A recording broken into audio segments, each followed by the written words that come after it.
चांदनी रात थी, ठंडी हवा चल रही थी। चारों ओर सन्नाटा था। सुषमा अपने मायके से ससुराल लौट रही थी। उसने गुलाबी रंग की साड़ी पहनी थी, उसके गहने चांदनी में चमक रहे थे और उसके बदन से एक मोहक सुगंध आ रही थी। रास्ते में एक पुराना बरगद का पेड़ था, जिसके बारे में गांव वालों का कहना था कि वहां एक रहस्यमयी आत्मा बसती थी। कहा जाता था कि जो भी उस रास्ते से अकेले गुजरता, वह कभी कभी गायब हो जाता। जैसे ही सुषमा उस पेड़ के पास से गुजरी, अचानक हवा ठंडी हो गई। बरगद के पीछे से लाल आंखों वाली एक छाया झांक रही थी। वाह, कितनी मधुर सुगंध आ रही है। ये कौन हो सकता है? चुड़ैल उस पेड़ पर सालों से अकेली रह रही थी। वह इंसानों को अपना शिकार बनाती थी, लेकिन पहली बार उसे किसी की सुगंध इतनी मोहक लगी थी कि उसे खाने का मन नहीं हुआ।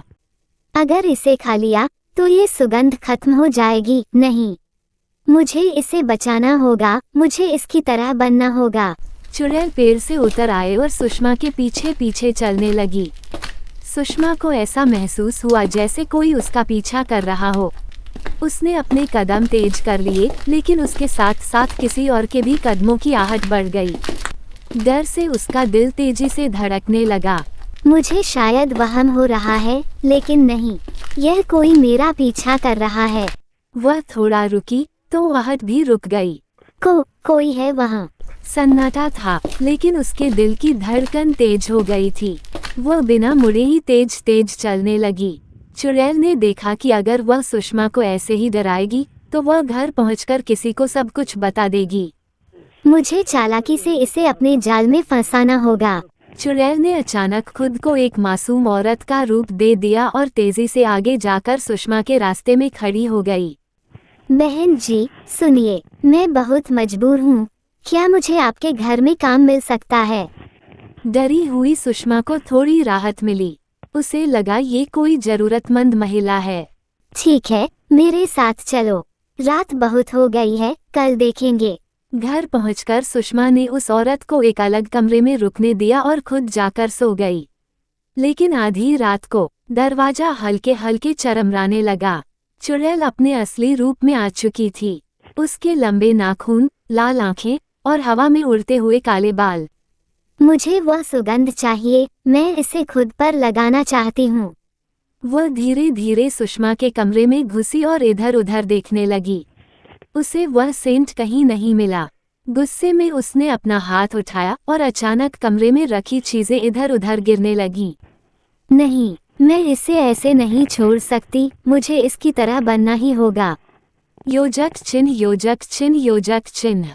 अगले कुछ दिनों में चुड़ैल पूरी तरह से सुषमा की नकल करने लगी। वो उसी की तरह बोलती, उसी की तरह चलती और उसी की तरह हंसती। लेकिन वह अब और इंतजार नहीं करना चाहती थी। एक दिन जब सुषमा बाजार जाने लगी, चुड़ैल ने सोचा कि यही सही मौका है। जैसे ही सुषमा बाहर गई, चुड़ैल ने उसकी सारी चीजें उठा ली, उसके कपड़े, उसके गहने, यहाँ तक कि उसका परफ्यूम भी। जब उसका पति घर आया तो चुड़ैल उसके सामने आ गई। अरे, आज तुमने भी घूंघट कर रखा है, कोई खास वजह? बस ऐसे ही मन किया। राम को शक नहीं हुआ। अगर इसका पति मुझे नहीं पहचान पाया तो कोई और क्या पहचानेगा। रात को जब असली सुषमा घर लौटी तो उसने देखा कि कोई उसकी जगह ले चुका है। यह क्या हो रहा है? चुड़ैल जोर जोर से हंसने लगी और अपने असली रूप में आ गई। अब ये घर मेरा है और तुम्हारी यहाँ कोई जगह नहीं। जादू से उसने सुषमा को हवा में उठाया और उसे जंगल में ले गई। जब सुषमा को होश आया, वह एक गहरी गुफा में थी। चारों ओर अंधेरा था। तूने ये क्या किया? अब मैं तेरा जीवन जीऊंगी और तू हमेशा के लिए यहाँ रहेगी। लेकिन तभी सुषमा ने अपने गले से वो परफ्यूम निकाला और उसे हवा में छिड़क दिया। खुशबू फैलते ही चुड़ैल दर्द से तड़पने लगी। नहीं, यह क्या किया तूने? चुड़ैल धीरे धीरे जलने लगी और एक भयानक चीख के साथ राख बनकर बिखर गई। सुषमा जैसे तैसे घर लौटी और अपने पति को सब कुछ बताया।